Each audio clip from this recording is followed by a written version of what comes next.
The phone call came on a Tuesday afternoon while I was reviewing quarterly reports from my hospitality portfolio in my corner office on the 42nd floor of the Meridian Tower. Outside my floor-to-ceiling windows, Manhattan stretched endlessly beneath a crisp October sky, and I could see three of my properties from this vantage point: the Grand Meridian Hotel, the Pinnacle Event Center, and the historic Ashford Manor, which I'd restored to its former glory as the city's most exclusive wedding venue. "Isabella, thank God you picked up." My sister Charlotte's voice rang through my phone with that familiar tone of barely contained excitement mixed with underlying stress. "I have the most incredible news about the wedding." I set down my Mont Blanc pen and gave her my full attention. "What's going on, Charlotte? You sound positively electric." "Marcus and I just secured the most amazing venue for our reception. The Ashford Manor. Can you believe it? The waiting list is normally 3 years, but they had a last-minute cancellation and we snatched it up immediately." My stomach tightened slightly, though I kept my voice neutral. The Ashford Manor was indeed the crown jewel of my venue collection, but more importantly, it was the same location where our grandmother's wedding reception had been held 60 years ago. Charlotte had always dreamed of getting married there, ever since we were little girls looking through Grandma's wedding album. "That's wonderful, Charlotte. Grandma would be so happy knowing you're getting married in the same place she did." "I know, right? It's like a fairy tale come true. The ceremony will be at St. Patrick's Cathedral, and then everyone will move to Ashford Manor for the reception." Marcus's family is absolutely beside themselves with excitement. "When is the wedding again?" "December 15th. I know it's only 8 weeks away, but Marcus got that promotion to senior partner at his law firm, so we decided not to wait until next year. Plus, having it in December means we'll have all those gorgeous Christmas decorations as our backdrop." I pulled up my calendar, noting that December 15th was indeed available at Ashford Manor. As the owner, I made sure to keep certain dates flexible for family emergencies or special requests, though Charlotte had no idea about my involvement in her venue selection. "That sounds absolutely magical, Charlotte. How many guests are you expecting?"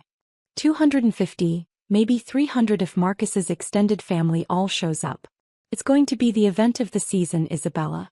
Everyone who matters in New York society will be there."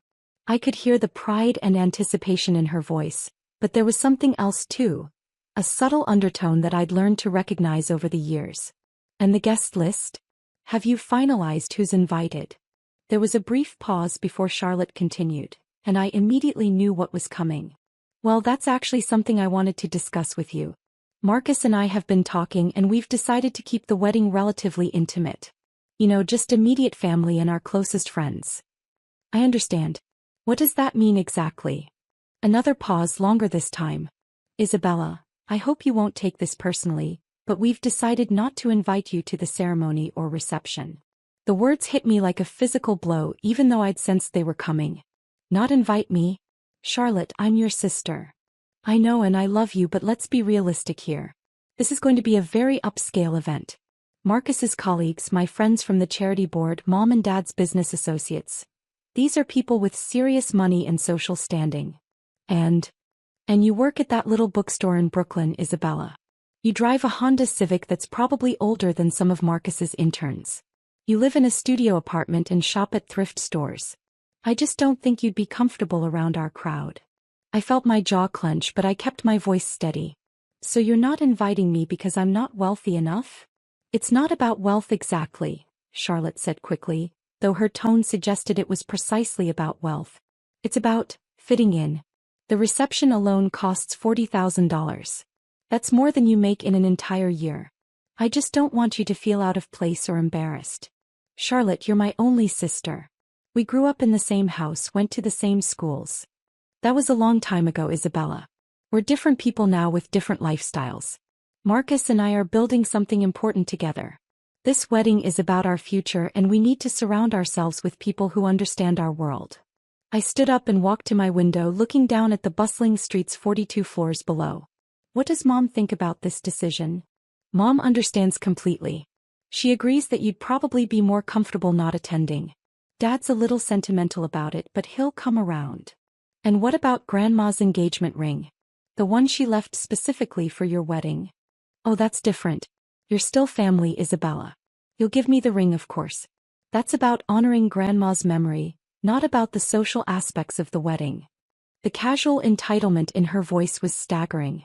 Charlotte expected me to hand over our grandmother's priceless family heirloom while being excluded from the celebration where it would be worn. I see. So I'm family enough to provide the ring, but not family enough to witness you wearing it. Don't be dramatic, Isabella. This is just how these things work in our circles now. You can see all the photos afterward and we'll have a nice family dinner sometime to celebrate. Your circles. Yes, my circles. Marcus is a senior partner at Whitmore Davidson and Associates. I'm on the board of 3 different charities. We summer in the Hamptons and winter in Aspen. That's our reality now. I walked back to my desk and pulled up the Ashford Manor booking system on my computer. Charlotte's wedding was indeed scheduled for December 15th, with a deposit of $25,000 already paid. Charlotte, can I ask you something honestly? Of course. Do you actually believe I can't afford your wedding venue, or are you just using that as an excuse? She laughed and the sound was sharp and dismissive. Isabella, be serious. You can't even afford your own wedding venue, let alone mine. The Ashford Manor costs $40,000 just for the venue rental, not including catering, flowers, or anything else. That's more money than you see in 2 years. And you're certain I can't afford it? Please. You work retail at a bookstore. Your entire annual salary probably wouldn't cover the wine bill for our reception. I opened another window on my computer and pulled up my personal financial portfolio. The numbers were substantial: $867 million across various investments, properties, and business holdings. My bookstore, Pages and Prose, was indeed my daily occupation, but it was also just one small part of a much larger business empire that I'd built over the past decade. Charlotte, what if I told you that you're wrong about my financial situation? Then I'd say you're delusional or lying. Isabella, I've seen your apartment. I've seen your car. I know what bookstore employees make because I looked it up. You're living paycheck to paycheck. What if I told you that I own the bookstore plus the entire building it's in plus 12 other buildings in that neighborhood? She laughed again, longer this time. Then I'd recommend therapy because you're having fantasies about being wealthy. Isabella, this is exactly why you can't come to the wedding. You don't understand the difference between reality and wishful thinking. I pulled up the property management system for my venue portfolio and scrolled to the Ashford Manor account. With a few keystrokes, I could cancel Charlotte's booking immediately, but I decided to test something first. Charlotte, hypothetically, what would you do if the Ashford Manor suddenly became unavailable for your wedding? That's impossible. We have a signed contract and we've paid the deposit. Besides, where else would we go on such short notice? Every decent venue in the city is booked years in advance. But hypothetically, I'd probably have a nervous breakdown. Isabella, the Ashford Manor is perfect. It's where Grandma got married, it's prestigious enough for Marcus's family, and I've already sent save the dates with the venue's name on them. If something happened to that booking, I honestly don't know what I'd do. I minimized the property management window and opened my contact list instead. Charlotte, I want you to know that I love you, and I want your wedding to be everything you've dreamed of. I love you too, Isabella. I hope you understand that this decision isn't personal. I understand completely. It's about surrounding yourself with people who understand your world. Exactly. You get it. I do get it. And Charlotte. Yes. You might want to check your voicemails in about 10 minutes. What do you mean? I hung up the phone and immediately dialed another number. Marcus Rodriguez speaking, answered my property manager for the Meridian Hospitality Group. Marcus, it's Isabella. I need you to cancel a wedding booking immediately. Of course, Ms. Chin. Which property and what date? Ashford Manor, December 15th. The Morrison wedding. The Morrison booking? That's a substantial deposit to forfeit. Is there a specific reason for the cancellation? Family conflict. Please make sure that all related services are cancelled as well. Catering, floral arrangements, photography packages, everything. Understood. Should I note a reason for our records? Irreconcilable differences regarding guest list policies. I'll take care of it immediately.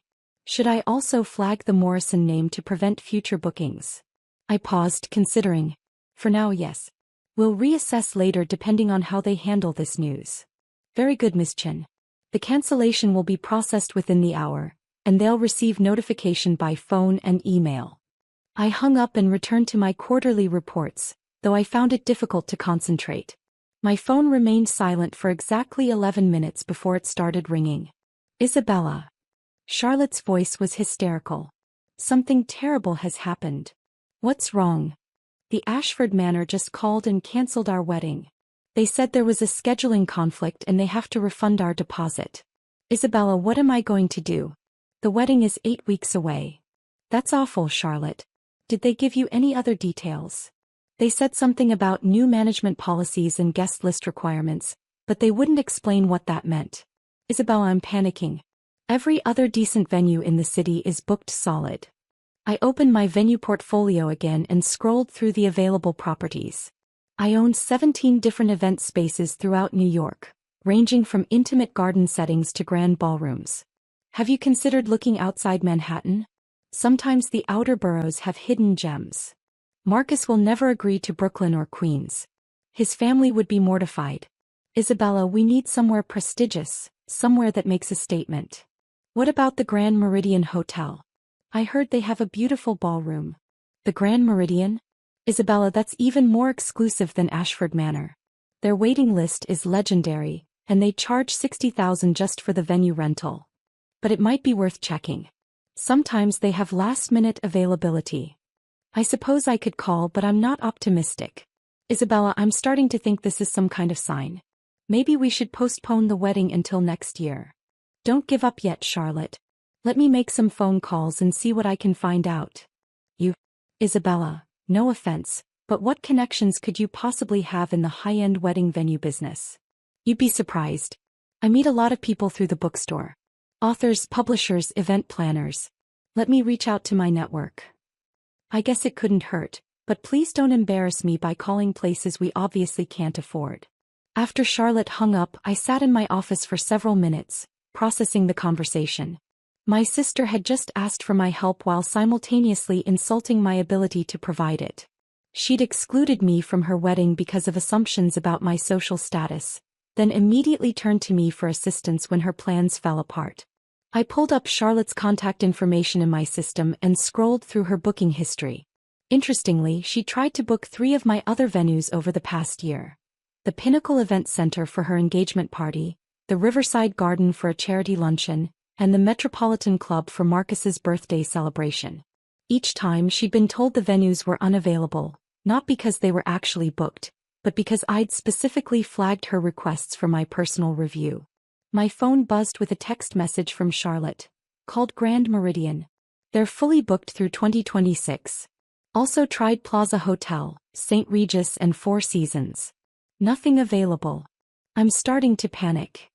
I typed back, don't panic. I'm working on something. The truth was, I could solve Charlotte's problem with a single phone call. I own not just the Ashford Manor, but several venues that would be perfect for her December wedding. The question was whether I wanted to help someone who'd just excluded me from her life because she thought I wasn't successful enough. My assistant knocked on my office door and entered with an afternoon coffee. Miss Chen, your sister has been calling the main reception line trying to reach someone in management about venue availability. Should I have her calls forwarded to you? Not yet, Sarah. Let her exhaust her other options first. Very good. Also, the caterer for the Morrison wedding called to confirm the cancellation. Should I have them blacklist that event as well? Yes, and please make sure the florist and photographer receive the same instructions.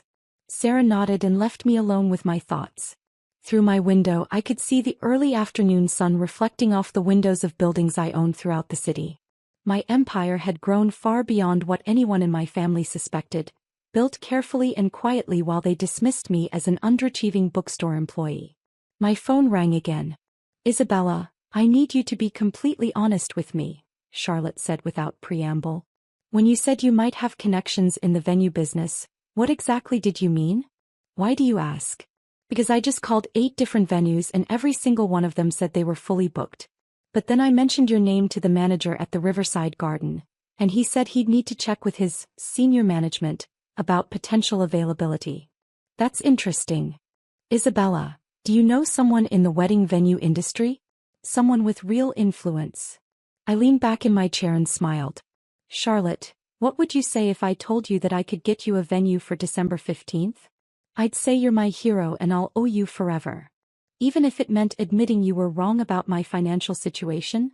What do you mean?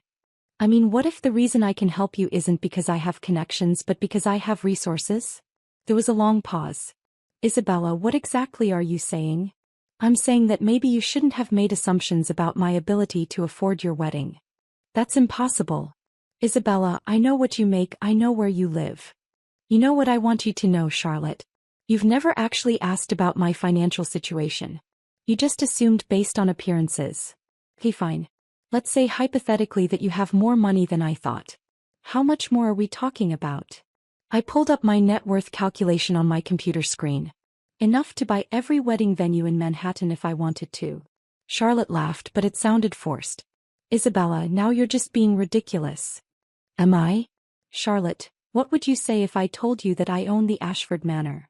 I'd say you're having a breakdown and I need to call Mom. I opened the property deed for Ashford Manor and took a photo of it with my phone. Check your messages. There was silence for nearly a minute before Charlotte spoke again, her voice barely a whisper. Isabella, this document shows your name as the owner of Ashford Manor. That's correct. But that's impossible. You can't afford. I mean, you work at a bookstore. I own the bookstore, Charlotte.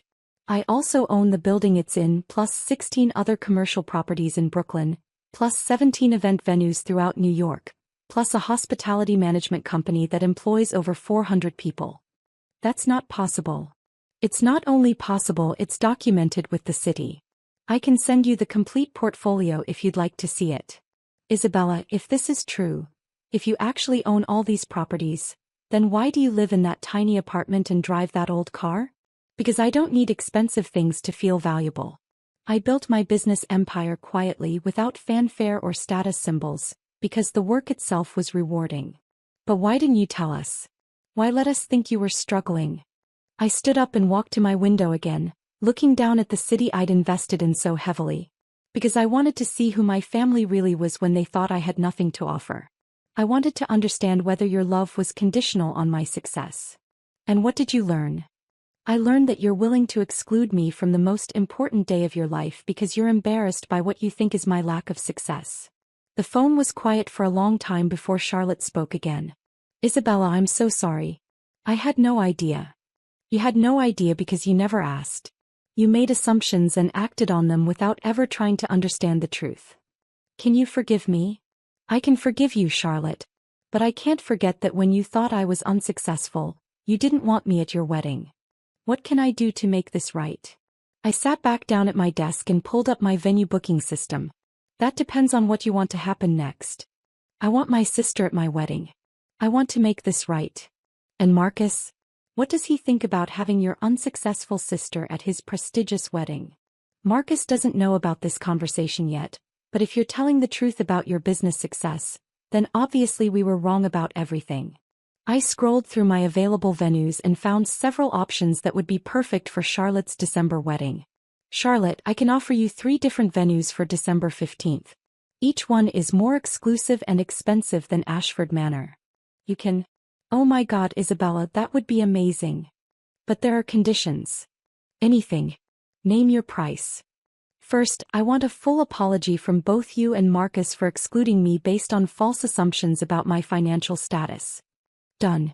Absolutely. Second, I want Grandma's engagement ring returned to me until you can prove that you understand its sentimental value, not just its monetary worth. I can understand that. Third, I want you to spend 1 full day working at my bookstore so you can see what my daily life is actually like before you judge it. Isabella, that seems a little extreme.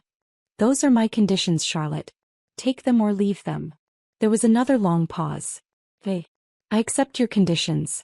Which venues are you offering? I pulled up the details for my 3 most prestigious properties. The Metropolitan Garden has a crystal ballroom that overlooks Central Park. The Pinnacle Event Center has a rooftop terrace with panoramic city views. And the Grand Meridian Hotel has a historic ballroom that's hosted presidents and royalty. Those are all legendary venues, Isabella. How much would they cost? For family? No charge for the venue rental. You'll still need to pay for catering, flowers, and other services, but the venue itself is my wedding gift to you. No charge? Isabella, these venues must rent for tens of thousands of dollars. They do. But you're my sister, and despite everything that's happened, I want your wedding to be beautiful. I could hear Charlotte crying softly. Isabella, I don't deserve this. I've been horrible to you. You made a mistake based on incomplete information. People do that. The question is whether you'll learn from it. I will. I promise I will. Isabella, can I ask you something? What? Why did you build all this in secret? Why not share your success with the family? I looked around my office, at the awards on the walls from hospitality industry organizations, at the photos of properties I'd renovated and restored, at the architectural plans for future developments spread across my conference table. Because I wanted to build something meaningful, not something impressive. I wanted to create spaces where families could celebrate the most important moments of their lives. The success was never about proving myself to anyone. And now I've learned that my family's love was more conditional than I hoped, but less conditional than I feared. What do you mean? I mean that you excluded me when you thought I was unsuccessful, but you're including me now that you know I'm not. That tells me something important about your values. Isabella, I know I messed up. How can I prove that I love you for who you are, not what you own? I smiled, feeling some of the tension in my chest finally ease. Start by coming to Brooklyn tomorrow afternoon. I'll show you the bookstore, we'll have coffee, and you can tell me about your wedding plans. The real ones, not the status-driven ones. I'd like that. And Charlotte. Yes. Bring Marcus. If he's going to be your husband, he needs to understand that family is more important than social status. I will. Isabella, thank you. For the venue, for forgiving me for everything. You're welcome. But Charlotte. Yes. If you ever exclude me from your life again because you think I'm not successful enough, you'll find out exactly how much influence I actually have in this city. After I hung up, I sat in my office watching the sunset paint the city in shades of gold and orange. My phone buzzed with text messages from Charlotte, including photos of her engagement ring and promises to make everything right.